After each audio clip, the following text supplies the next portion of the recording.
Hello friends, আপনারা দেখছেন আপনাদের এই প্রিয় YouTube channel MS online education.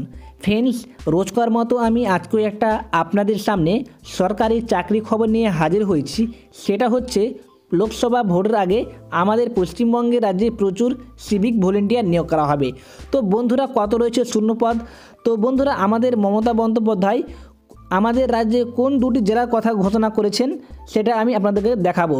তো বন্ধুরা, যারা সিভিকে চাকরি করতে চান তারা অবশ্যই ভিডিওটাকে প্রথম থেকে শেষ পর্যন্ত দেখতে থাকুন। তো ফ্রেন্ডস, দেরি না করে শুরু করা যাক। তো বন্ধুরা, শুরু করার পূর্বে প্রতিবারের মতো আমার একটা রিকোয়েস্ট, যারা এই চ্যানেলটিকে সাবস্ক্রাইব করেননি, আমার ভিডিও নিচে লাল রঙের সাবস্ক্রাইব বাটনে ক্লিক করে সাবস্ক্রাইব করে নেবেন এবং সাবস্ক্রাইব করার পরে পাশে যেটা বেল বাটন উঠেছে ঘন্টা মতো, সেখানেও প্রেস করে দিবেন। কারণ যখন আমরা এই ধরনের নতুন নতুন চাকরি খবর এবং অন্যান্য নিউজ নিয়ে আসবো, আপনারা ভিডিওগুলো সবার আগে পেয়ে যাবেন। তো ফ্রেন্ডস, শুরু করা যাক। পঞ্চায়েত ভোটে জঙ্গলমহলে আদিবাসী ভোটে টান পড়েছে শাসক দলের। শিওরে লোকসভা ভোট আদিবাসীদের কাজের সুযোগ করে দিয়ে তাদের মন জয় করতে সচেষ্ট হয়েছে রাজ্য সরকার।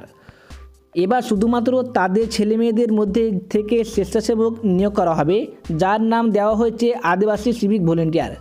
সিভিক ভলেন্টিয়ারের কাজ ছাড়াও তাদের এখানে আলাদা করে কাজের ব্যবস্থা করা হবে। পুরুলিয়া, ঝাড়গ্রাম সহ জঙ্গলমহলে মতো বিভিন্ন এলাকায় নিরাপত্তা ও আইন শৃঙ্খলা রক্ষার কাজে সিভিক ভলেন্টিয়ারদের মতো তাদের ব্যবহার করা হবে। এজন্য প্রয়োজনীয় অর্থ বরাদ্দ করা হয়েছে বলে রাজ্য পুলিশের সূত্রে খবর। বিগত পঞ্চায়েত ভোটে পুরুলিয়া, ঝাড়গ্রাম, পশ্চিম মেদিনীপুর মতো জঙ্গলমহলে বিভিন্ন জায়গায় শাসক দলে ভোট কমেছে, হাতছাড়া হয়েছে বেশ কয়েকটি গ্রাম পঞ্চায়েতে। তারপরে রীতিমতো ঘুম ছুটেছে রাজ্যের ক্ষমতাসীন শাসক দলের। জঙ্গলমহলে গরিব মানুষের জন্য সরকার 2 টাকা কেজি দরে চাল দেওয়া থেকে শুরু করে বিভিন্ন প্রকল্প চালিয়ে যাচ্ছে। আদিবাসী ছেলেমেয়েদের যাতে চাকরি হয় সেজন্য কিছু প্রকল্প চালু রয়েছে, যার সুফল পেয়েছেন এখানকার সাধারণ মানুষ। কিন্তু তারপরেও এই এলাকাগুলিতে ভোটের ফল খারাপ হলো কেন, তা নিয়ে কাটাছেঁড়া শুরু হয়।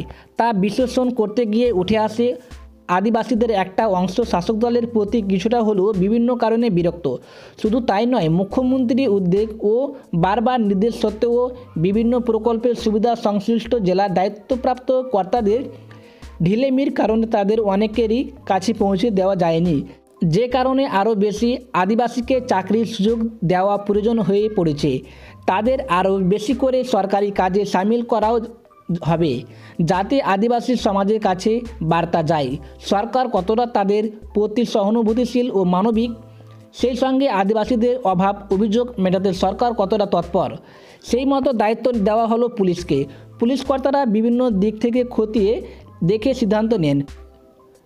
কমিউনিটি পুলিশিং এর অঙ্গ হিসেবে তাদের স্বেচ্ছাসেবকের কাজ দেওয়া যেতে পারে। কমিউনিটি পুলিশিংয়ের পুলিশকর্মীরা যে সমস্ত কাজ করেন তার সঙ্গে সামিল হবেন তাদের মাধ্যমে জানার চেষ্টা হবে আদিবাসীদের মধ্যে কোথাও কোনো ক্ষোভ বিক্ষোভ রয়েছে কিনা।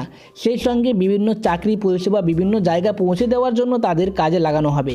পাশাপাশি সিভিক ভলেন্টিয়ারদের মতো তাদের কাজে লাগানো হবে গ্রামের আইন শৃঙ্খলা রক্ষা সহ অন্যান্য কাজেও।